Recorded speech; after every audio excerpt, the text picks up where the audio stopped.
इनकी कई डिमांड्स हैं। कुछ डिमांड्स, मैं 100% की बात नहीं कर रहा, कुछ डिमांड्स मैं आपके सामने आज डिस्कस करूंगा, रखूंगा, फिर आप बताइएगा कि इन डिमांड्स में कितना जोर है, कितना दम है।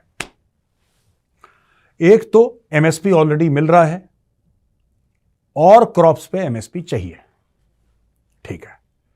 तो यानी कि सरकार एक मिनिमम जो है सपोर्ट प्राइस तय करे और उतना पैसा मिले। एक तो यह बात है।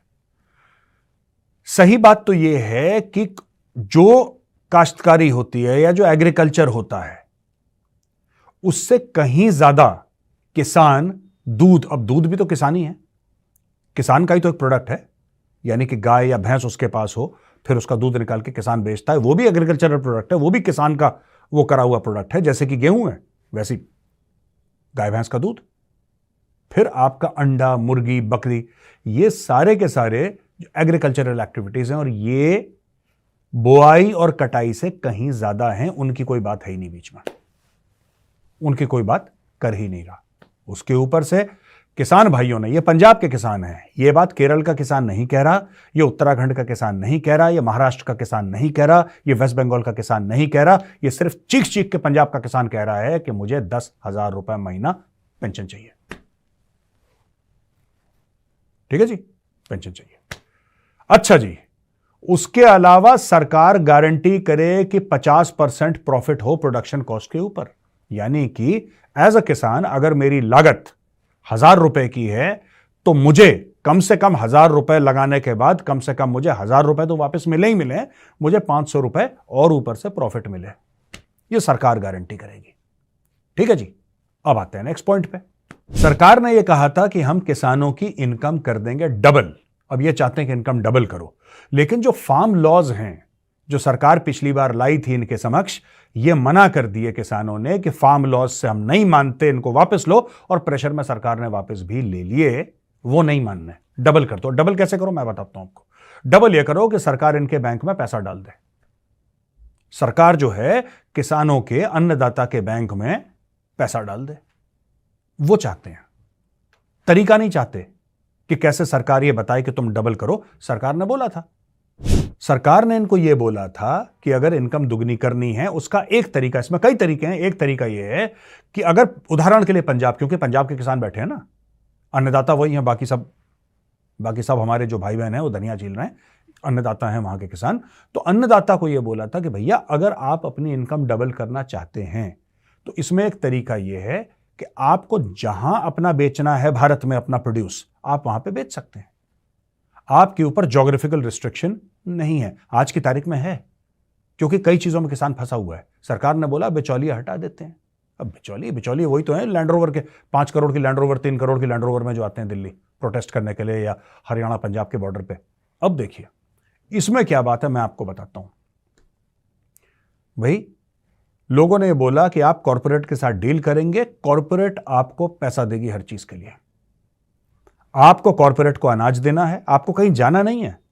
अगर आप पंजाब में किसानी कर रहे हैं, कॉर्पोरेट वाला आपके खेत पे आएगा, आपको बोलेगा, पूछेगा कि बाबूजी आप क्या उगा रहे हो, यहां पे गेहूं उगा रहे हो आप, ठीक है, हम आपको उसका सीड्स का भी पैसा देंगे, हम आपको हर चीज का पैसा देंगे, राइट। और हम आपसे पूरा एक आपके और हमारे बीच में रेट तय होगा, उस रेट पे हम आपसे खरीद के ले जाएं। आपको कहीं नहीं जाना, आपको कहीं पे भी नहीं जाना।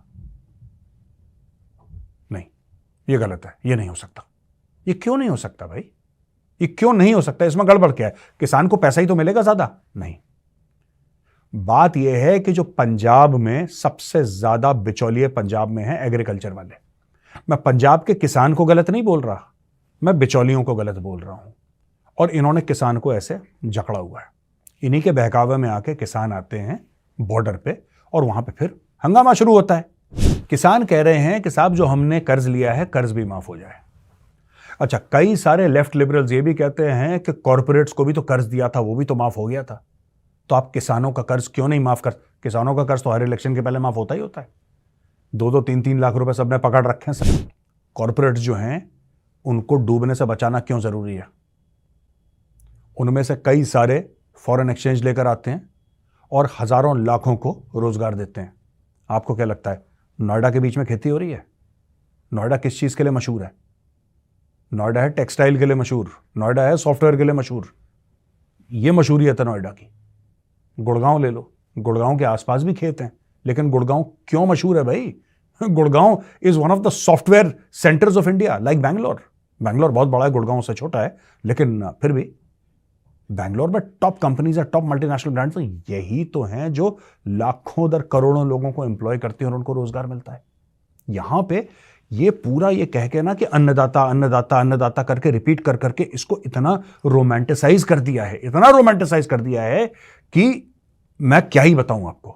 अब और एक डिमांड पे आते हैं जो हमारे अन्नदाताओं की डिमांड है। दोस्तों, मनरेगा में पैसा मिलता है ना, अब ये कह रहे हैं कि पूरी खेती बाड़ी को मनरेगा में डालो, यानी कि पैसे कमाने के स्रोत देख लीजिए। मैं यार क्या ब्रिलियंट दिमाग है जिसने सोचा है। अपनी फसल बेच के एमएसपी पे पैसा मिलेगा, वो एक कमाई, ठीक है भाई। फिर सरकार उनको 50% प्रॉफिट उसके ऊपर से अश्योर करके देगी, वो दूसरी कमाई, ठीक है जी। तीसरी कमाई इनकी पेंशन हो गई 10,000 रुपए महीने की। चौथी कमाई इनकी ये हो गई कि मनरेगा में ये लोग सेट हो गए तो हजारों रुपए महीने के, उसकी कमाई। पांचवी कमाई इनके लिए, आपको पता भारत में बाय द वे डीजल क्यों सस्ता है और पेट्रोल क्यों महंगा है? जरा ये भी पता लगाइए कि डीजल सस्ता क्यों है भारत में, पता लगाइए जरा, आपको अपने आप पता लग जाएगा। डीजल सस्ता है ना, क्यों है, और उसको कितना झटका पड़ता है भारत सरकार को हर महीना उस चीज के लिए। भाई साहब, हमारी अर्थव्यवस्था के नाक से खून निकल जाता है। डीजल क्यों सस्ता है, जरा ये देख लीजिए, ठीक है जी। ये पांचवी चीज हो गई। छठी चीज, हमारे सारे लोन माफ कर दो, हमने जो लोन लिया रेगुलर माफ करो, हम लोन लेते रहेंगे, चुनाव के पहले वोटों के लिए तुम्हें लोन अपना हमारे माफ करने पड़ेंगे। अच्छा हाँ दोस्तों, मनरेगा के मामले में मैं वापस मनरेगा पे आता हूं। ये कह रहे हैं कि हम अपने खेत पे काम करेंगे और सरकार हमें अपने खेत पे काम करने का पैसा देगी।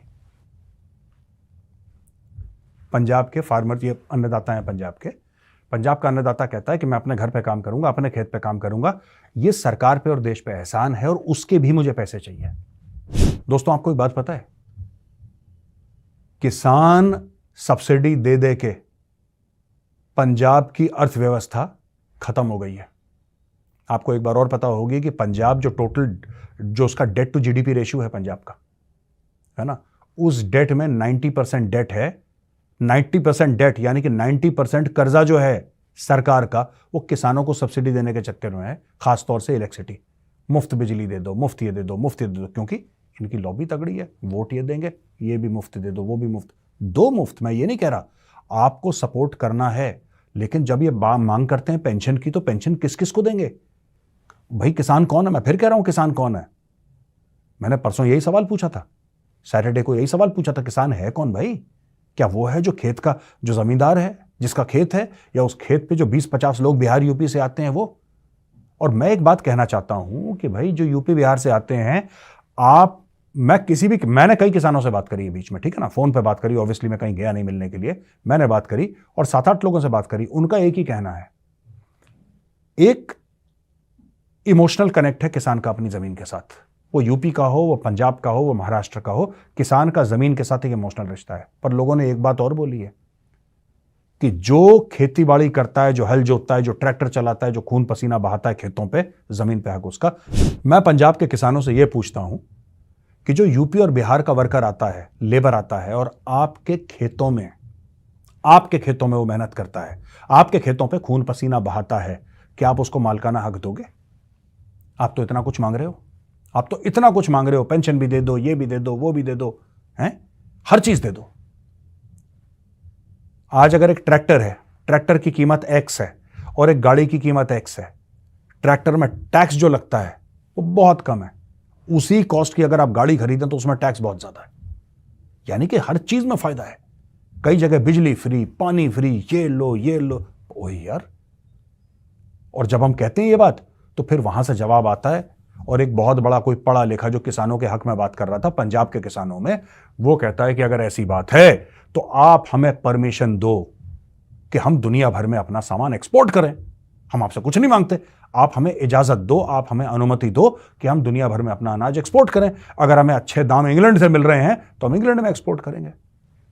अब बिल्कुल ठीक है, आप एक्सपोर्ट करो, हम इसके लिए राजी हैं, लेकिन टैक्स भरना पड़ेगा। एग्रीकल्चरल इनकम में टैक्स नहीं है, उसमें भी मजे मार रहे हो आप। ठीक है, बीमा चाहिए, बीमा चाहिए अपनी फसल के लिए। जो फौजी बॉर्डर पे खड़ा है ना, वो अपना प्रीमियम खुद भरता है। शौक लगा? क्यों दोस्तों, शौक लगा? जो फौजी सरहद पे लड़ रहा है आपके और मेरे लिए, राइट, वो अपना प्रीमियम खुद भरता है, उसको फ्री इंश्योरेंस नहीं मिलती। पर अन्नदाता जो है पंजाब के हमारे माननीय आदरणीय अन्नदाता, वो ये कह रहे हैं कि हमें फसलों पे इंश्योरेंस भी चाहिए और उसका प्रीमियम सरकार भरेगी। और क्या चाहिए? गौरव वारिया की गाड़ी ले लो, गौरव वारिया का चश्मा ले लो, ये कोट भी उतार के दे देता हूं। अन्नदाता के लिए जितना करो उतना कम है भाई, करना चाहिए। दोस्तों, जो वर्ल्ड ट्रेड ऑर्गेनाइजेशन है ना, वर्ल्ड ट्रेड ऑर्गेनाइजेशन के तहत भारत उसका सिग्नेटरी है और बहुत सारे देश उसके सिग्नेटरी हैं। आदरणीय अन्नदाता ये कह रहे हैं कि हमें और सब्सिडी दो। WTO मना करता है सब्सिडी देने के लिए। WTO जो है वो मना करता है, वो कहता है कि हम सब्सिडी एक लेवल के ज्यादा नहीं दे सकते। ठीक है ना? आदरणीय अन्नदाता ये कहते हैं कि आप WTO से निकल जाओ, हमें कोई फर्क, हमें दो, लाओ मेरे पास, और लाओ और लाओ, मुझे फॉर्च्यूनर से लैंड रोवर पे अपग्रेड करना है, और लाओ।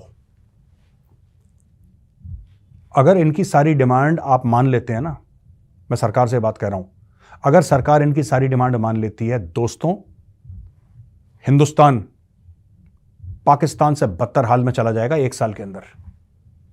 1 साल नहीं लगेगा, 1 साल, जो हम लोग कहते हैं ना बड़े फक्र के साथ कि 5th largest economy, 3rd largest economy होने वाली है, ये सब समाप्त कर देंगे, सब सवा चट हो जाएगा।